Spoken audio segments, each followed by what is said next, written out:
We're based on an Israeli film that I've never seen. And Dan Taplitz, who wrote the screenplay to Angriest Man in Brooklyn, has never seen. But what he did work from was the basic premise that a man is told by his doctor, you have 90 minutes to live. Neither one of us actually wanted to see the Israeli film because we didn't want what Dan was doing to be colored by anybody else's take on it. Dan had a very strong take on the material, inspired partly by the fact that he, as a young man, was once told, you have 6 months to live. And thankfully, that turned out to be an incorrect diagnosis, and he's fine, he's perfectly healthy. But he had lived through that and wanted to write from the standpoint of one who had that experience. And so he did. I'd been long thinking that one of the things about American life that I was concerned with is the amount of anger that's out there in our public discourse. It just seems poisonous, and more so than any time I can think of. And when I read the script, I thought, thank you, somebody wants to talk about this, and somebody wants to dramatize it in a personal way.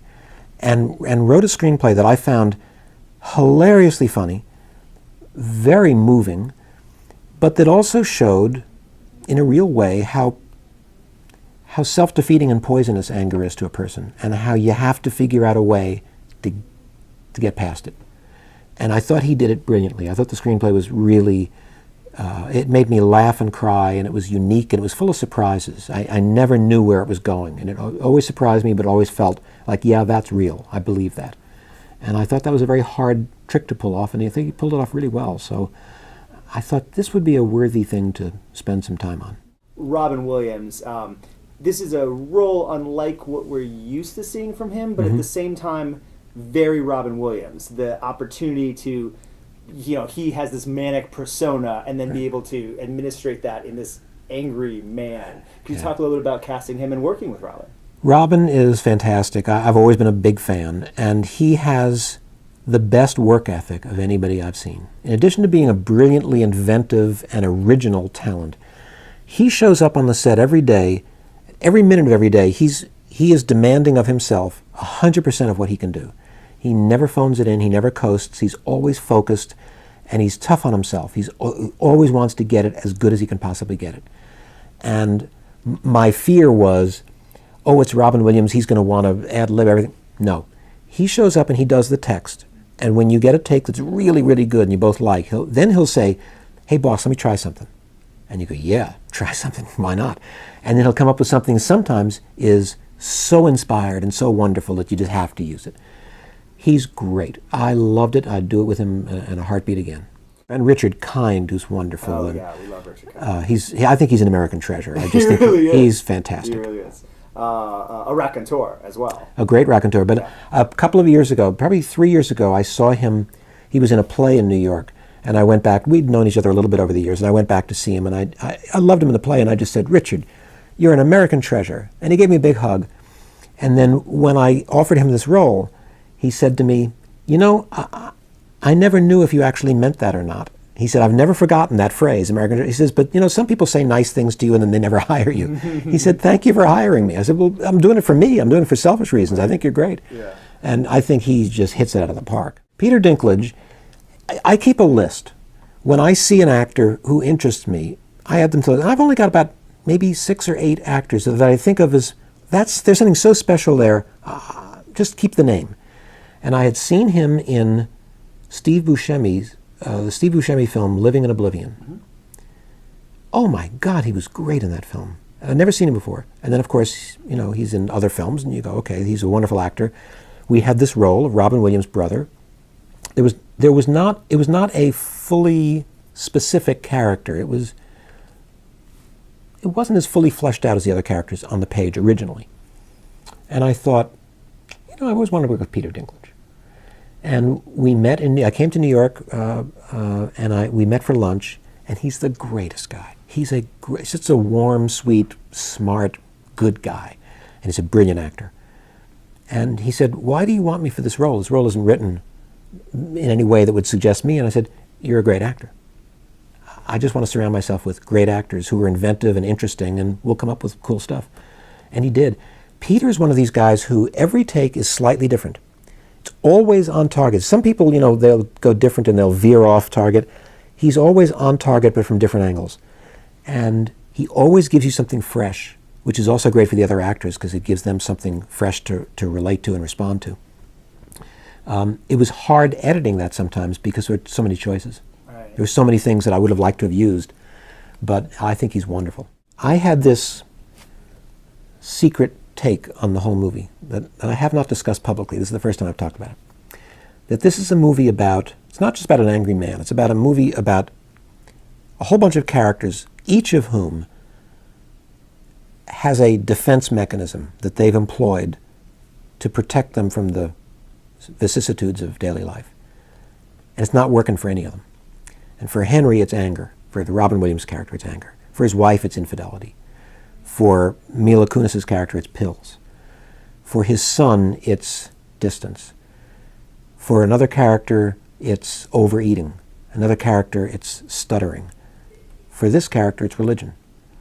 And in addition to the characters having all of these defense mechanisms that aren't working for them, the film is actually filled with little visual and audio cues to that theme. And I'll just give away the beginning. The opening scene, Henry's in his car, and he's listening to talk radio. And on talk radio, there's a guy complaining about hockey masks that shatter. It's a defense mechanism, it doesn't work. And a car pulls up alongside, and the driver's mirror is hanging off. It's not functioning properly. And then there's a traffic light that doesn't stop an accident. You go to the hospital, the guard is sleeping. All through the film, there are things like this of defense mechanisms that don't work. For anybody who's looking for that stuff, to me, that's what the story of all these characters is. And through the course of the film, for various reasons, people kind of resolve their issues and in the last scene, they're much more comfortable. And Peter's not wearing his yarmulke in the last scene. I mean, everybody has kind of given up those straitjackets that they've